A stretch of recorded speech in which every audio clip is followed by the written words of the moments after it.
there's a lot of news to get into that happened throughout this week, and this is something I'll be doing every Friday where I'm covering all the topics that happened throughout the week. So I hope y'all enjoy it. First story to get into is from TweetTown, where it says Sony rumored to have locked down marketing rights to GTA 6 on the PS5 and the PS5 Pro. Now, mind you, take this rumor with a massive grain of salt because the source is very questionable, because I've never heard of such a rumor before. I'm not familiar with the person Mag in this situation, and I've never really heard of a time where Grand Theft Auto decided, hey, let's have some type of timed exclusivity or marketing with PlayStation. Even though majority of their gamers do play on PlayStation, I've never heard them pull that type of stunt.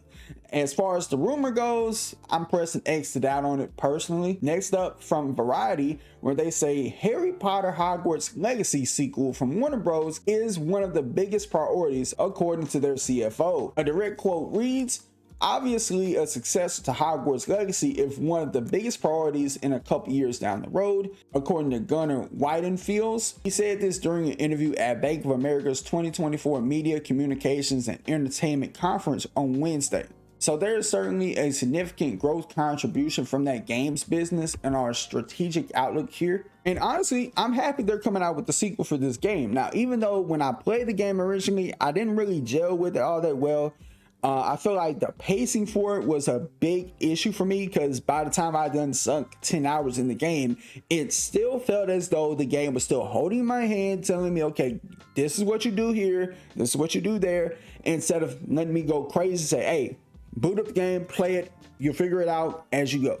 And the open world left a lot more to be desired. I don't know how many people really enjoy the open world. It's just, it was very cookie cutter. I mean, granted, the story for it was cool, the gameplay for it was cool before I dropped it, but there was a big missed opportunity when they have a cutscene play out of you seeing somebody play a prank on the student, but you can't really do that yourself at all throughout the game. Now, granted, I hope that when they do come out with a sequel, it will address them key issues I have, and if they do, I'll be down to play it. This next one comes from PlayStation Lifestyle, where according to a Sony boss, they say that Sony does not have enough original IP, which according to the CFO Hiroki Totoki telling Financial Times, whether it's for games, films, or anime, we don't have that much IP we fostered from the beginning. We're lacking the early phase of IP, and that's an issue for us, which PlayStation has a boatload of IPs they haven't even touched for years. SOCOM, Killzone, Resistance, Infamous. But if you ask me, Sony has a catalog of great IPs that they haven't used. There's been a rumor that came out about the upcoming Fairgames that reads, I've heard good things about Jade Raymond's game, Fairgames. I've heard good things about it, so I know people are a bit skeptical about the trailer, but I've heard that the internal conversations about it are very positive. These other projects, what I assume are the ones they're focusing on, are the ones they're going to bet on. They're going to launch it, they're going to support it, and they're going to try to make it work. I mean, after the disaster that Concord was, I don't think Fairgames could end up doing worse or about as bad as Concord. I mean, that game only sold 25,000 copies. Besides, we haven't seen any official gameplay for it, so hopefully when they do show gameplay for that, it knocks it out the park. People are actually like, oh, this might be lit. It ends up succeeding where Concord failed. Next up, we have Ubisoft stock tanking to a 10-year low after lukewarm Star Wars Outlaws launch, which according to Tom Henderson, he said that Ubisoft Entertainment SA stock prices are at about 15 pounds a share, a level not seen since December 2014.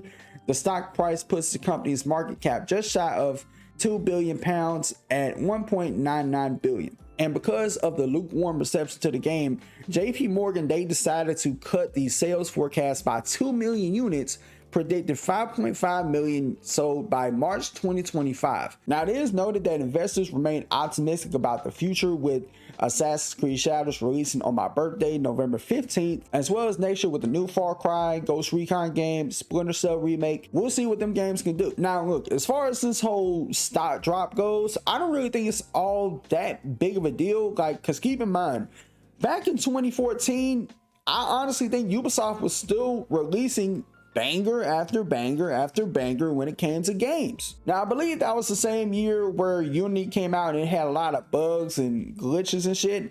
but at its core, that game was phenomenal. As far as Star Wars Outlaw sales go, if they still predict the game will sell 5.5 million, that's not bad at all. If before release that they thought the game would sell 7.5 million, this game, even when you were looking at the gameplay upon release, it never looked like a game that was going to sell almost 8 million copies. 5.5 for a brand new game is pretty good. Like, people got to be honest with themselves. If they thought this game was going to sell 10 million or 20 million, this game, nah, you are tripping. I just hope Ubisoft never makes another Star Wars game ever again. Now, with that being said, y'all let me know what you think about all these stories in the comments below. If you enjoyed the video, hit the like button, subscribe for more content like this, and I'll see y'all in the next video. Peace.